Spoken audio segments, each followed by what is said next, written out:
नमस्कार दोस्तों, एक सवाल पूछता हूं आपसे। अगर आपके गांव में मुखिया कल कह दे कि पूरे गांव की सड़कें मेरी मर्जी से बनेगी, तो क्या वो ऐसा कर सकता है? ज्यादातर लोग कहेंगे हाँ, मुखिया है, कर सकता है। और यही पर दोस्तों सबसे बड़ा भ्रम टिका हुआ है। देखिए, चुनाव खत्म होते ही जुल्मा हर गांव में गूंजता है। मुखिया बन गया, अब पूरे गांव के मालिक वही है।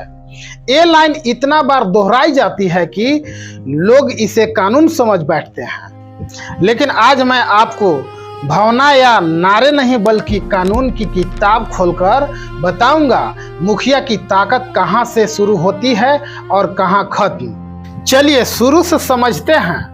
सबसे पहली बात, वो ज्यादातर लोगों को नहीं पता है, मुखिया कोई सरकारी अफसर नहीं है, जनप्रतिनिधि है। यानी उसकी कुर्सी जनता ने दी है, तो जवाबदेही भी जनता के प्रति है। ये बात छोटी लगती है, लेकिन पूरी व्यवस्था इसी एक लाइन पर टिकी है। अब थोड़ा पीछे चलते हैं। भारत में पंचायती राज को संवैधानिक दर्जा मिला 73वें संविधान संशोधन से। मकसद साफ था, गांव का फैसला गांव वाले खुद ले, दिल्ली या राज्य की राजधानी से नहीं। इसके बाद हर राज्य ने अपना पंचायत कानून बनाया और उसी में मुखिया की जिम्मेदारियां तय हुई।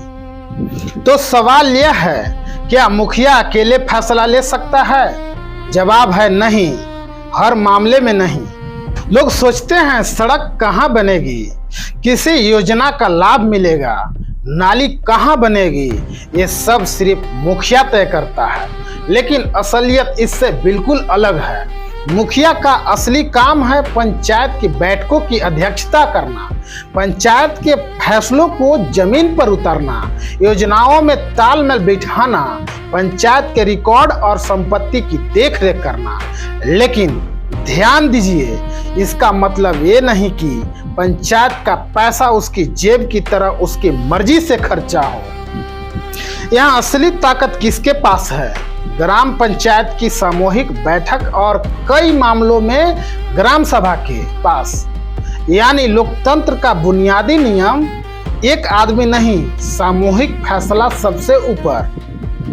अब जरा सोचिए, अगर मुखिया कहे मैं अपने मोहल्ले में ही सारी सड़कें बनवा दूंगा, जबकि जरूरत दूसरे तरफ ज्यादा है, तो क्या ये मान्य होगा? कानूनी तौर पर जवाब उतना सीधा नहीं, क्योंकि विकास कार्य के पीछे स्वीकृति योजना है, तय बजट है और कई जगह ग्राम सभा की प्राथमिकता भी मायने रखती है। यानी मुखिया अकेले मनमानी नहीं कर सकता, चाहे कितना भी ताकतवर दिखे। तो फिर मुखिया के पास असल में है क्या? वो पंचायत बैठक बुला सकता है, योजनाओं के क्रियान्वयन पर निगरानी रख सकता है, बुनियादी सुविधाओं के प्रस्ताव आगे बढ़ा सकता है, समितियों से तालमेल बिठा सकता है और आपदा जैसे स्थिति में प्रशासन के साथ मिलकर राहत कार्य में भूमिका निभा सकता है। अब दूसरा पहलू देखिए, उसकी सीमाएं वो कानून से ऊपर नहीं है, वो ग्राम सभा से ऊपर नहीं है, वो बाकी निर्वाचित सदस्यों की भूमिका खत्म नहीं कर सकता, वो सरकारी पैसा का निजी इस्तेमाल नहीं कर सकता, वो नियम तोड़कर किसी को फायदा नहीं पहुंचा सकता। और सबसे जरूरी बात, उसके हर फैसले की समीक्षा हो सकती है, जांच हो सकती है। यही लोकतंत्र की असली खूबसूरती छुपा है दोस्तों। लोगों के लगता है 5 साल के लिए चुन लिया, अब सवाल पूछने का हक खत्म। लेकिन सच इसका बिल्कुल उल्टा है। चुनाव जवाबदेही की शुरुआत है, अंत नहीं। अगर ग्राम सभा सक्रिय हो, लोग बैठकों में जाएं, योजनाओं का हिसाब मांगे, रिकॉर्ड देखने का अपना अधिकार इस्तेमाल करें, तो पूरी व्यवस्था कहीं ज्यादा पारदर्शिता बन सकती है। लेकिन फिर सवाल उठता है, अगर मुखिया इतना ताकतवर नहीं, तो उसकी छवि गांव का सबसे बड़ा अफसर जैसी क्यों बन जाती है? एक बड़ी वजह है जानकारी की कमी। ज्यादातर लोगों को पंचायत कानून पता ही नहीं है।